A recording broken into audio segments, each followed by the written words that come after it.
As you know, the RMI is really an organisation that evolved through the merger of the old MIF, the Motor Industries Federation, and the South African Motor Industry Employees Association.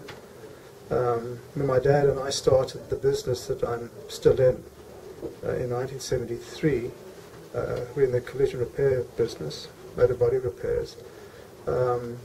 We felt the need to participate in the then MIF,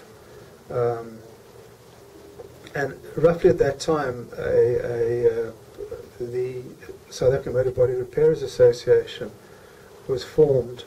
It was hived off out of the old MIWA, what's now known as MIWA, the Old Motor Traders Association, and we started to attend the odd meeting, and I found that the minute you speak up, you somehow get elected onto committees and what have you, and that's where it really started. And then from there I ended up serving on the local SAMBRA committee in Cape Town. Eventually ended up being elected the regional chairman of SAMBRA, and by virtue of that also served on the regional executive of the combined MIF SAMIA regional exco in Cape Town. And as the regional chairman of SAMBRA, you served on the national executive, and after Charles Yannicka stood down as the national chairman of SAMBRA, I was elected, and I held that position for 5 odd years. During that period, I also, as a result of my involvement on a regional level, on the regional executive, I was also sucked into the labour side of life, serving on the bargaining council locally and so on. And I was eventually elected to the national body of SAMIA, and over time, at one point I was elected the second vice president of SAMIA, and eventually, after John Herdman had stood down and Alan Tabner had been elected the SAMIA president, he had to, unfortunately, owing to business pressures, relinquish his position, and I was then elected the national president of SAMIA at that stage. And I held that position 5 odd years until the merger took place. And once the merger taken place, and evolving out of the merger was the business chamber, the labour chamber, which effectively replaced the MIF and SAMIA. I ended up being elected the chairman of the labour chamber, and as a consequence represented the labour chamber of the board of directors as a vice president labour. So I've served on the board of RMI since its inception in 1999. So I've seen change, I've seen attempts at change. I enjoy it in the sense that I feel that as we have many delegated office bearers in the organisation, both at parochial and at national level, all working for the RMI to improve the industry per se, and in that very way you improve the lot of your own business. So while it may seem altruistic at this level, there is a sort of a spin-off for business, and I feel it very important that we maintain a very strong organisation for our industry, the retail motor industry. And as such, I'm committed. Sometimes it's not easy, and sometimes it's not fun, particularly when you interface with trade unions and bargaining and so on.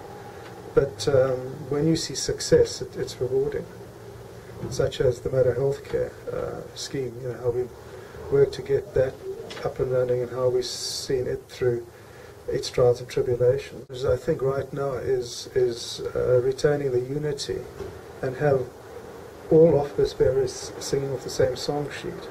I feel right now there is a risk to the organisation in the sense that one particular organisation feels that they aren't adequately served by virtue of the structure of the RMI. And I think we need to get through that. And in fact, the challenge now is to revisit the model of the RMI to see if in fact it does meet the needs and aspirations of all its members, bearing in mind that the RMI is essentially an employer body registered with the Department of Labour, and therefore it does place certain restrictions and provides parameters within which we can operate as an organisation in terms of how we structure.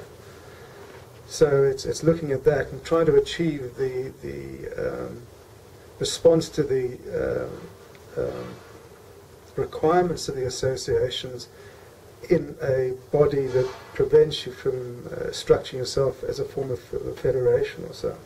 So right now I think the board has just taken decisions to sort of enter into a process whereby we revisit this whole structure and see what we can do to improve ourselves. The Constitution, it kind of indicates what the president of the organisation does, the chairman of the board does, and I would have to fulfil that role.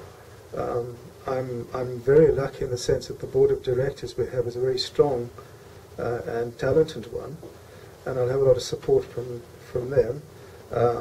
But my role would be to act as the leader of this organisation and to ensure that there is proper governance in place, that on the business chamber side, that the associations do in fact deliver to their members, so that the value proposition that the RMI offers is a real one, and it does add value to businesses out there who become members.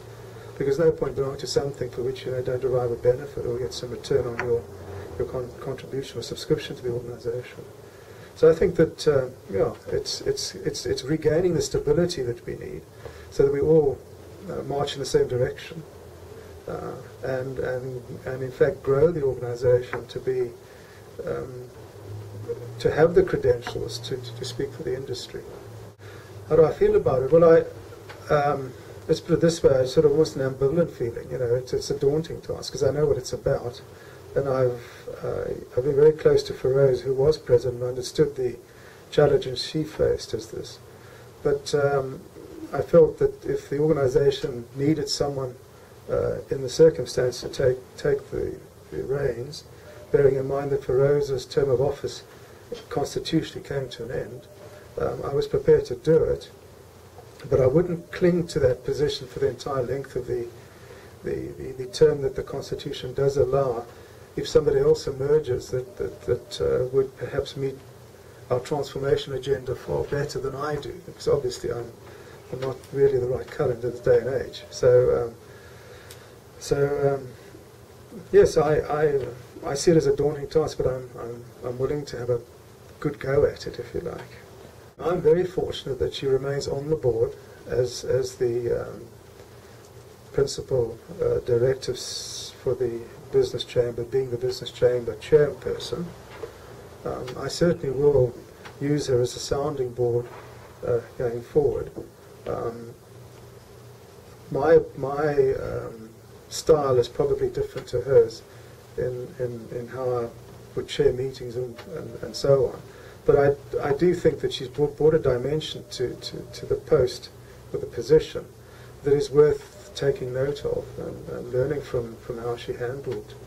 To be also the chairman of the Western Cape's Regional Exco of the RMI. So I serve on that as well. So we will be rubbing shoulders fairly frequently in our various. Essentially, I serve as a member of the Regional Exco of RMI, as a Labour appointed on the Labour side, and as such I then serve on the national body of the Labour Chamber.